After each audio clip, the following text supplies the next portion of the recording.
네, 오늘은 사도행전 2장 5절에서 8절 이와 있는 말씀을 통하여 성령의 임재라고 하는 주제를 가지고 은혜를 나눠보고자 합니다.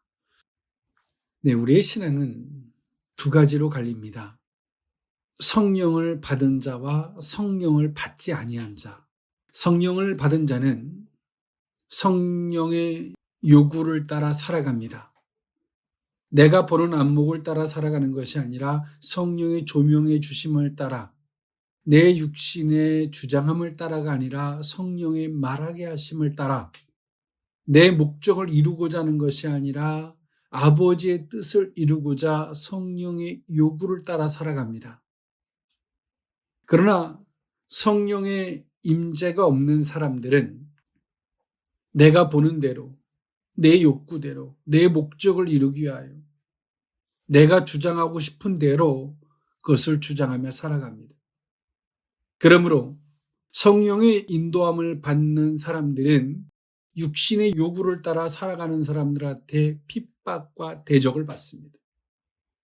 그것은 서로 사람과의 감정적 대립이 없다 할지라도 그것은 영적인 대립이 낳은 결과입니다. 그러면 그 성령은 무엇일까요? 구약은 아버지의 뜻을 이루기 위하여 부분적으로 성령의 영을 부어주셔서 그 뜻하신 바를 이루게 하셨습니다. 신약시대에 이르러서는 예수 그리스도가 십자가에 못 박혀 죽으심으로 말미암아 인류의 죄를 대속하셨고요. 예수 그리스도의 대속을 믿는 자들이, 회개한 자들이 하나님과 인간 사이에 그 담을 무너뜨려서 화평하게 되었고, 그 화평의 그 결과물로 주어진 것이 아버지와 아들의 영, 성령이십니다. 성령을 받은 자들은 종교 생활을 할 수가 없습니다. 신앙 생활을 하죠. 그러나 성령을 받지 아니한 사람들은 성령을 받았다 할지라도 그것을 소멸했거나 또 간헐적으로 성령의 임하심을 받았다가 그렇지 않은 사람들은 종교적 생활을 할 수밖에 없습니다. 육신의 요구와 의무와 책임을 따라, 세상적 논리를 따라, 종교적인 열심을 따라 살아가는 종교인입니다. 그러나 진정 예수 그리스도를 믿어서 하나님과 화평하여 성령의 영을 받은 사람들은 육신의 요구대로 살아갈 수가 없습니다. 한두 번 육신의 요구대로 흔들린다 할지라도 근본적으로 본질적으로 성령의 요구대로 살 수밖에 없도록 돌아옵니다. 우리 신앙생활의 진단은 우리가 열심으로 내가 최선의 가치를 따라 종교적 무거운 짐을 지고 살아가는 자인지 본질적 성령의 임재가 있는 자인지를 우리는 스스로 진단해 볼 필요가 있습니다. 그러므로 말미암아 우리의 신앙생활은 성령의 임재가 있느냐, 성령의 임재가 없느냐에 따라 또 소멸받은 것은 별개로 치고요. 신앙생활은 완전히 달라집니다. 오늘 우리의 신앙이 신앙생활인지 종교생활인지를 점검해 볼 수 있기를 원합니다. 네, 오늘의 이 말씀은 오순절 기간에 있었던 사건입니다. 오순절은 유월절 이후에 50일째 되는 날로서 보리를 수확하여 그 열매를 드리는 절기입니다.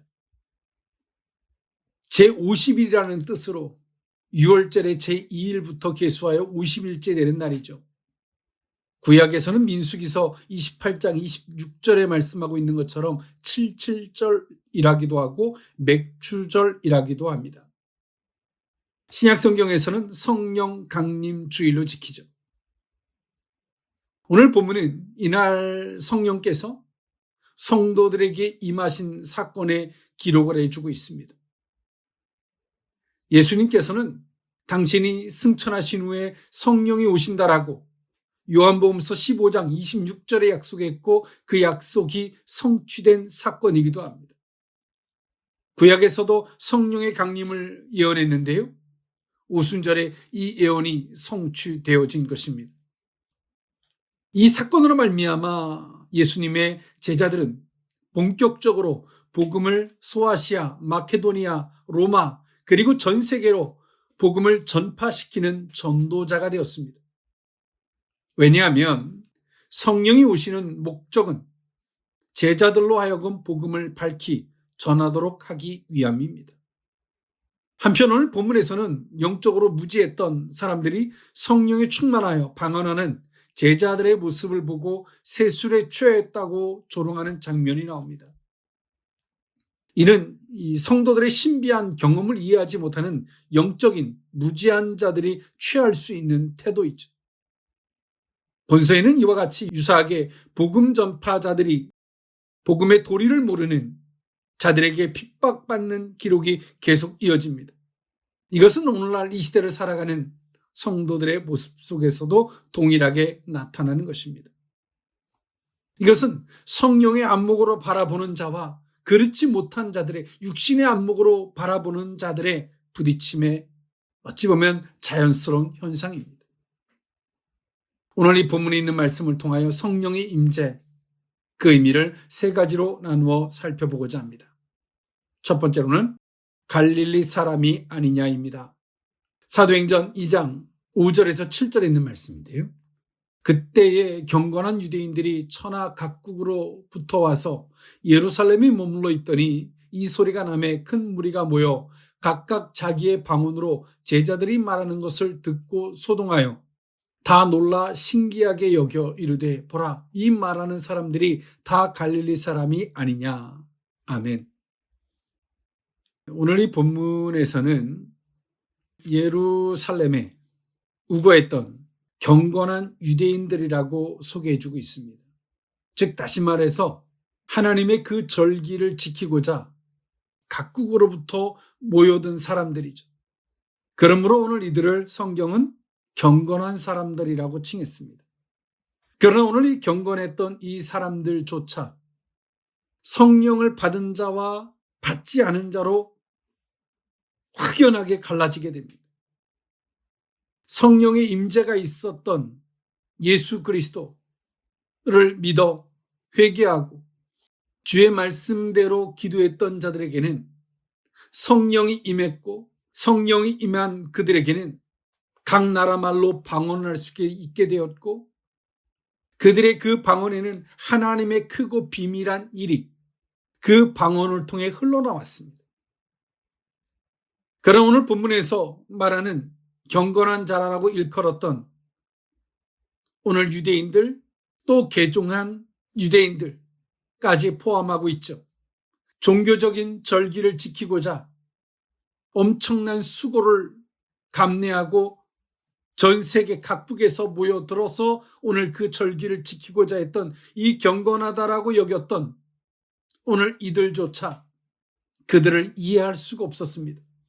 그리고 그들의 안목은 오늘 본문에서 말씀하고 있는 것처럼 갈릴리 사람이 아니냐, 혈육적이고 육신적이고 전통적인 방식에서 오늘 일어나는 현상을 바라보는 자들이었습니다.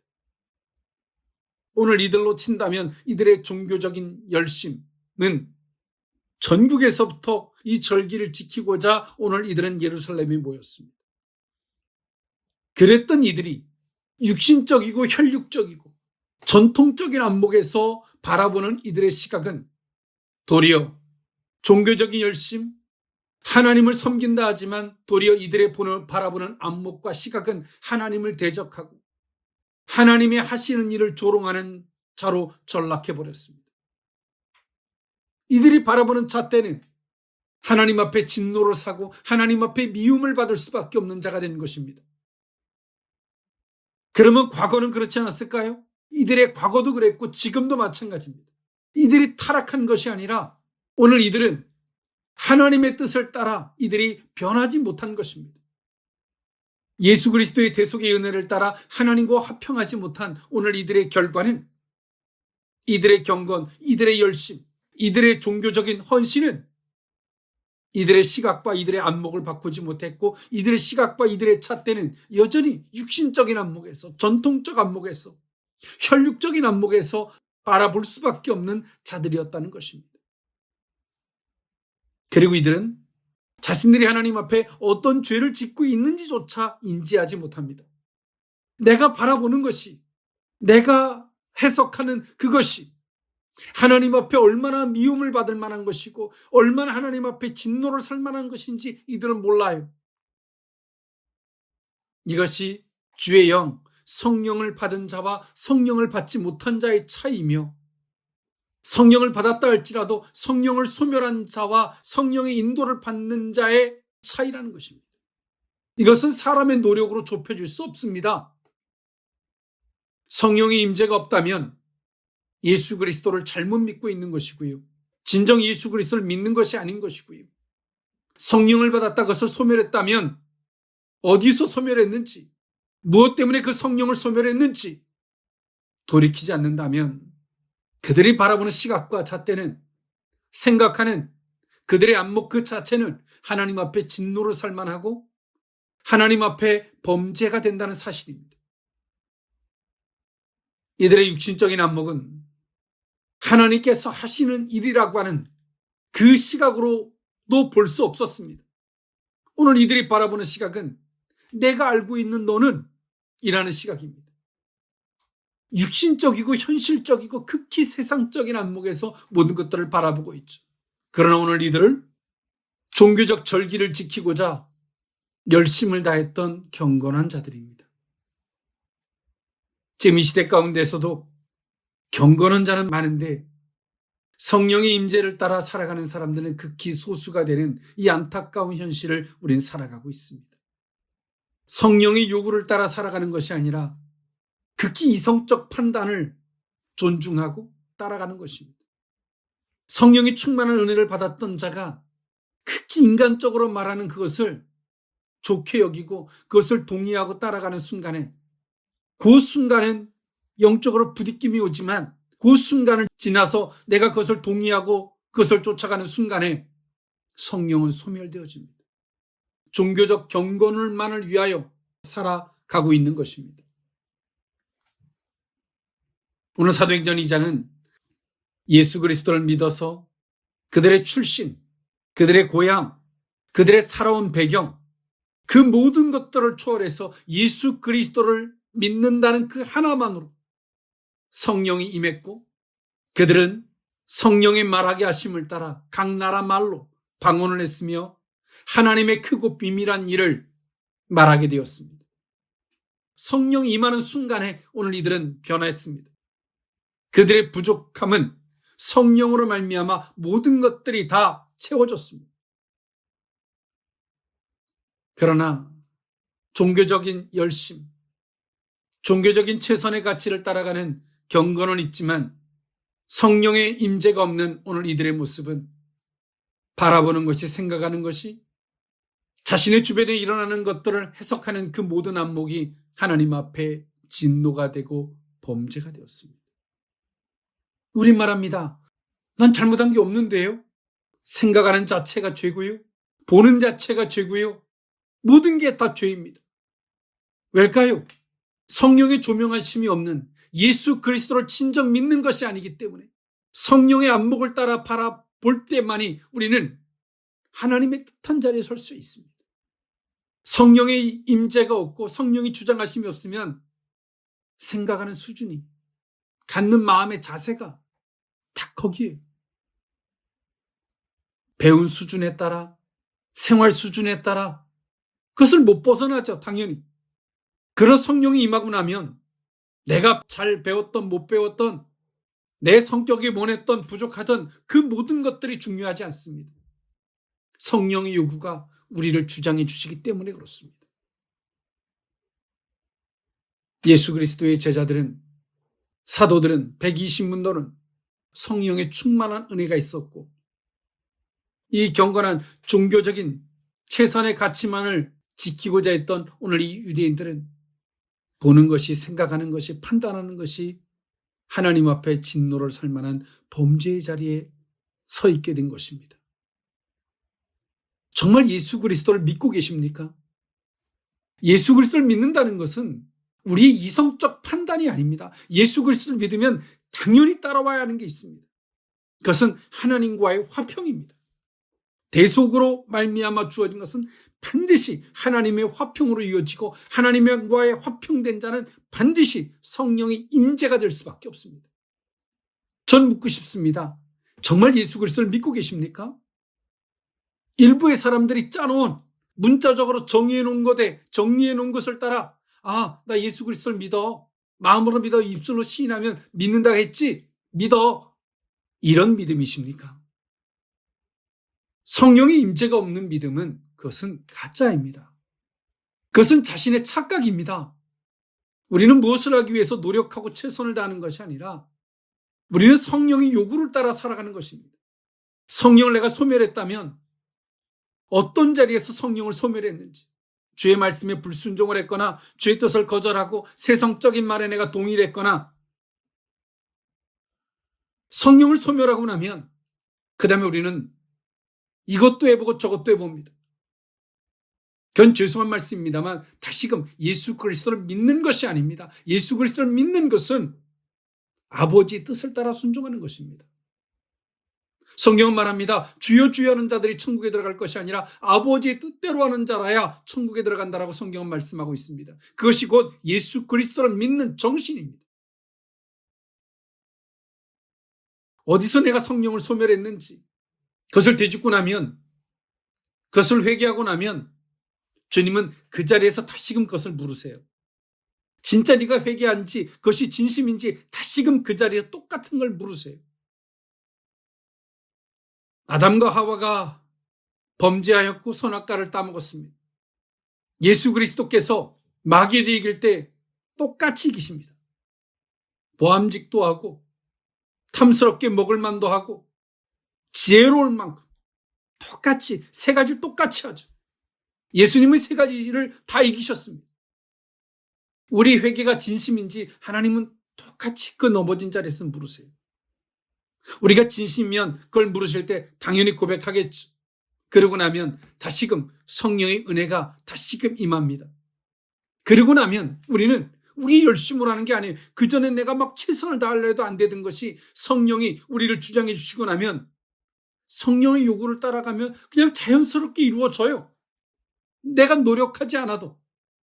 어떤 사람은 노력하지 않아도 막 되는 거 보면 억울하죠. 그 사람은 성령의 요구를 따라 살아가기 때문에 그런 것입니다. 이와 같이 초대교회는 사도행전 2장으로 말미암아 성령을 받은 자와 성령을 받지 않은 자로 나뉩니다. 성령을 받지 아니한 자가 성령 받은 자를 대적하고 핍박합니다. 사탄의 종이 된 것입니다. 우리가 걸어가는 신앙생활은 결코 어려운 것이 아닙니다. 사람의 노력으로 하는 것이 아닙니다. 성령이 내게 주장해 주심이 있느냐 없느냐, 성령의 임재가 우리 속에 있느냐 없느냐, 내가 소멸되었다면 나는 지금 내가 노력하고 있느냐, 아니면 그것을 살펴서 회개하고 다시금 그것을 물으실 때 내가 그것을 진심으로 고백하고 있느냐, 주께서 그것을 물으시는 겁니다. 성령의 요구를 따라 살아가는 저와 여러분일 수 있기를 원합니다. 성령의 임재 두 번째 의미는 우리의 각 방언으로입니다. 사도행전 2장 8절에서 11절에 있는 말씀인데요. 우리가 우리 각 사람이 난 곳 방언으로 듣게 되는 것이 어찌 됨이냐. 우리는 바데인과 메데인과 엘람인과 또 메소포타미아, 유대와 갑바도기아, 본도와 아시아, 부르기아와 밤빌리아, 애굽과 및 구레네에 가까운 리비아, 여러 지방에 사는 사람들과 로마로부터 온 나그네 곧 유대인과 유대교에 들어온 사람들과 그레네데인과 아라비아인들이라 우리가 다 우리의 각 언어로 하나님의 큰 일을 말함을 듣는도다 하고. 아멘. 예수 그리스도의 제자들에게 성령이 임했습니다. 성령이 임한 현상은 오늘 이들에게 각 나라 말로 방언을 할 수 있었다는 것과 지금 우리가 하는 방언과는 조금 다르죠. 각 나라 말로 구체적인 언어가 구사되어져 있는 방언을 했다는 것과 그리고 그들의 방언을 통하여 흘러나온 말은 하나님의 크고 비밀한 일들을 그들이 말하게 되었다는 것입니다. 하나님은 오늘 예수 그리스도를 믿는 제자들에게는 자신도 알지 못하는 자신들의 의지하고 노력, 지식의 영역을 초월한 영역이죠. 온 세계 각지의 정확한 언어로서 구사되어지는 이 방언이 나왔다는 것은 이들의 영역을 초월한 것입니다. 그리고 두 번째로 오늘 이들의 방언을 통해서 나온 말은 하나님이 큰 일, 하나님의 하시는 일, 하셔야 할 일들을 오늘 이들이 자신의 입을 통하여 나왔다는 것입니다. 이것은 엄격하게 말하면 이들의 입술을 통하여 나왔지만 이들의 영역은 아니죠. 이들 속에 주장해 주고 계시는 성령의 영이 오늘 이들의 입술을 통하여 각 나라 말로써 그리고 하나님의 하시는 일들에 대해서 구체적인 언어로서 말하게 하심을 따라 이들은 말한 것입니다. 즉 오늘 이들은 성령의 도구가 된 것입니다. 그리고 여기 모여 있었던 유대인들에게는 하나님이 자비와 긍휼을 베푸셔서 오늘 이들에게는 회개하여 예수 그리스도를 믿는 그 기회를 주고 있는 것입니다. 우리가 하나님의 섭리를 살피면 저들이 대단하거나 저들이 위대하거나 신비롭거나 놀랍거나 이런 것이 아니라 우리는 그 작은 것 하나에서도 하나님이 내게 이것을 왜 보게 하실까? 이것을 통해서 내게 말씀하심이 무엇일까? 우리는 그것을 살핍니다. 그러나 이 시대를 살아가는 많은 크리스천들이 어리석게도 성령의 주장하심을 따라 이 놀라운 일들이 나타날 때 사람을 추앙하거나 신비롭거나 놀라움으로만 바라보고 있다는 사실이죠. 이것을 내 눈으로 목격하고 내 귀로 듣게 하시는, 이것을 내게 체험케 하시는 간접적 체험이죠.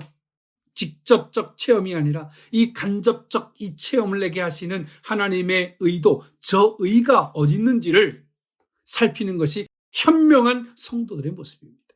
그러나 안타깝게도 사람을 추앙하고 그 사람 뒤에 숨어서 우리는 나의 부족함을 그것이 커버해 주겠지라고 하는 착각에 빠집니다. 우리의 신앙은 간접으로부터 출발하지만 우리에게 직접적 신앙으로 가기를 하나님은 원하십니다. 이것이 신앙입니다. 하나님은 오늘 이들에게 세계 각지에서 그 절기를 지키러 온 그들에게 하나님은 기회를 주고 있습니다. 그러나 오늘 이들은 어떤 이들은 신비로운 경험으로, 어떤 사람은 조롱으로 다양하게 나타났습니다. 정말 이것을 내게 목격함으로 내게 말씀하심이 무엇일까를 생각하는 자는 극소수였습니다. 그러므로 베드로의 설교가 이어지죠. 하나님은 지금도 우리에게 말씀하십니다. 어떤 이들에게는 직접적으로, 어떤 이들에게는 간접적으로 듣게 하십니다. 그러나 우리의 신앙이 간접적인 신앙에 머물러 있는 것은 옳지 않습니다. 하나님은 구경꾼이 아니라 수혜자가 되기를 하나님은 원하고 계십니다. 오늘 이 말씀을 듣게 하시는 것은 오늘 우리들에게 기회를 주고 있는 것입니다. 또 그렇게 살아가고 있는 자들에게는 힘과 용기가 되는 시간이 될 것입니다.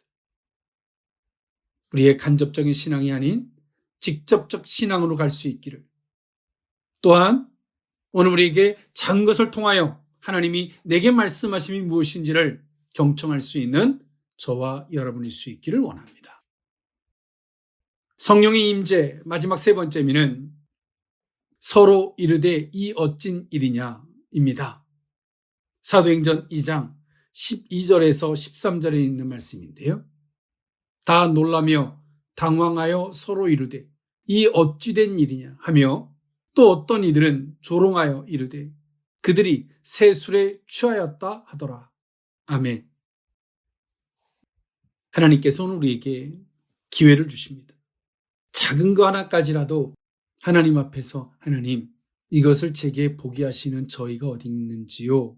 라고 살피면 하나님 앞에 소통할 수 있는 하나님이 내게 주시는 기회의 시간이 됩니다만 오늘 본문에 등장하고 있는 유대인들처럼 사람과 상의하죠. 서로 의논합니다. 유치원생들이 서로 의논해봤자 나올 수 있는 범주는 그 수준입니다. 서로 상의해요. 때론 제가 이런 말씀을 드립니다. 신앙생활함에 있어서 때론 사람과 상의하지 말라. 하나님 앞에 서라. 사람과 상의하는 순간에 우리는 영적인으로 갈 수 있는 기회를 육신적인 데 매몰되어져 버립니다. 한쪽은 육신의 안목에서 이야기하거든요. 그래도 뭔가를 상의하려고 하는 사람은 그래도 그 속에서 하나님의 뜻을 찾으려고 하는데 한쪽은 내가 판단하는 걸 말하고 있거든요. 그래서 상의하지 말라는 거예요. 상의할 시간이 있으면 하나님 앞에 기도하라는 겁니다. 오늘 모였던 이 유대인들이 오순절에 마가다락방에 임했던 이 놀라운 사건과 예수 그리스도의 제자들을 통하여 성령의 임재함이 있고 성령의 말하게 하심을 따라 말하는 이 사건을 통하여 오늘 이들은 소동하고 혼란스러웠습니다. 혼란스럽다는 것은 이것을 내가 어떻게 이해해야 할 것인가? 이것을 내가 어떻게 이해하고 내가 이것을 어떻게 내가 받아들여야 할 것인가에 대한 혼란함입니다. 그럴 때 오늘 이들은 하나님 앞에 엎드려서 하나님, 제가 이 절기를 지키러 왔다 이것을 지금 보고 있는데 이것을 내가 어떻게 이해해야 되겠습니까? 하나님 앞에 한 번이라도 물으면 은혜가 있어요. 하나님이 그들에게 조명해 주시거든요. 하나님의 조명하심을 기준으로 사람을 바라보면 저 사람이 틀린 말 하는지 맞는 말 하는지 다 보여요. 왜? 하나님의 말씀이 기준이 되기 때문에. 그러나 하나님 앞에 묻지 않는 사람은 사람과 사람 사이에 서로 상의를 하는 순간에 그 기회는 도리어 하나님 앞에 불순종과 기회가 아니라 최악의 자리가 되어버리게 만듭니다. 한쪽은 겸손해서라도 주의 뜻을 살피려고 하지만 한쪽은 그냥 일반화를 시켜서 대화를 하거든요. 그것은 본인만 악한 것이 아니라 상대편까지라도 악하게 만드는 거예요. 오늘 이들은 서로 상의합니다. 어찌 된 일이냐? 그리고 이들의 대화의 결과는 무엇이었을까요? 저들을 조롱하는 겁니다. 술에 취했는가 보다 사람과 상의한 결과였습니다. 누구 하나 성경에 진정한 깊이가 있어서 성경에 이렇게 예언되어졌었는데 마지막 날에는 주의 영을 남종과 여종에게 부어주고 이런 성경의 구절이라도 알고 있었으면 좋았을 텐데 사람과의 상의가 또 하나님 앞에 불순종이 되고 하나님 앞에 진노와 악을 사는 계기가 되고 있습니다. 이들에게는 너무나 슬픈 일이죠. 하나님은 때로는 하나님의 뜻대로 살려고 하면 우리를 조금 외롭게 할 때가 있습니다. 고독하게 할 때가 있어요. 그 이유가 무엇일까요? 사람과 상의하는 것이 아니라 하나님 앞에 상의하고 하나님 앞에 묻게 하시기 위함입니다. 그러나 우리는 외로움을 견디지 못해요. 고독함을 견디지 못합니다. 그리고 사람과 상의해서 거기서부터 하나님에 대한 뭔가의 뜻을, 결과물을 도출해내려고 합니다.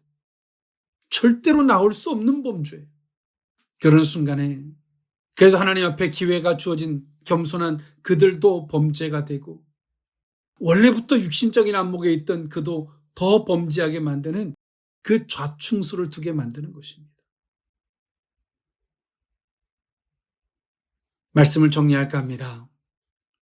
오늘 사도행전 2장 이후로 성령의 임재가 있는 자와 임재가 없는 자의 차이는 극과 극이 됩니다. 오늘 진정 우리가 예수 그리스도를 믿는, 지식으로 믿는 자인지 진정 마음 깊이 예수 그리스도의 정신을 따라 믿는 자인지를 돌아볼 수 있기를 원합니다. 또한 예수 그리스도를 믿었다 할지라도 성령의 충만함과 그 임재가 있다 할지라도 그 성령의 임재하심, 그 충만함을 성령을 내가 소멸했다면 어디서 소멸했는지 회개하고 다시금 그 은혜를 따라 나아가고자 해야 합니다. 그럴 때 하나님 반드시 그 자리에 똑같은 걸 물으세요. 하나님을 배반했던, 하나님을 부정했던 그 자리에서 똑같은 문제를 똑같이 주십니다. 그것은 수정되어야 되기 때문도 있지만 또 한편에선 하나님을 부정했던 것이거든요. 내 회개가 진심인지를 물으시는 거예요. 성령의 은혜가 입혀지고 나면 우리는 우리의 노력으로 가는 게 아닙니다. 우리의 힘으로 가는 게 아니에요. 종교적 열심으로 가는 게 아닙니다. 우리는 성령의 요구를 따라 살아가는 것입니다. 사도행전 2장 4절에 이렇게 말합니다.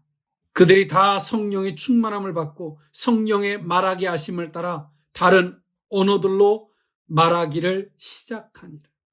성령의 은혜를 입혀지고 나서 이들이 성령이 말하게 하심을 따라 시작되었다라고 말합니다. 우리의 신앙은 성령이 없다면, 성령으로 말미암지 않는다면 우리가 예수 그리스도를 믿는 것은 믿는 것이 아닙니다. 구원은 내가 그냥 지식으로 믿어서 나 구원받았어 라고 말하는 이 핵심과 본질이 빠져져 있는 것은, 그것은 진정 믿음의 실체가 아니라는 사실을 기억할 수 있기를 원합니다. 기도하겠습니다. 사랑하는 하나님, 예수 그리스도께서 우리의 죄를 짊어지시고 대속해 주신 은혜는 그냥 죄만 도말해 주시는 것으로 끝이 아니라 하나님과의 화평을 위해서인 줄 믿습니다. 하나님과 우리 사이에 막혔던 담을 예수 그리스도의 대속의 은혜로 그 담을 무너뜨려 주셨고, 화평의 증거가 아버지와 아들의 영 성령을 받은 것인 줄 믿습니다.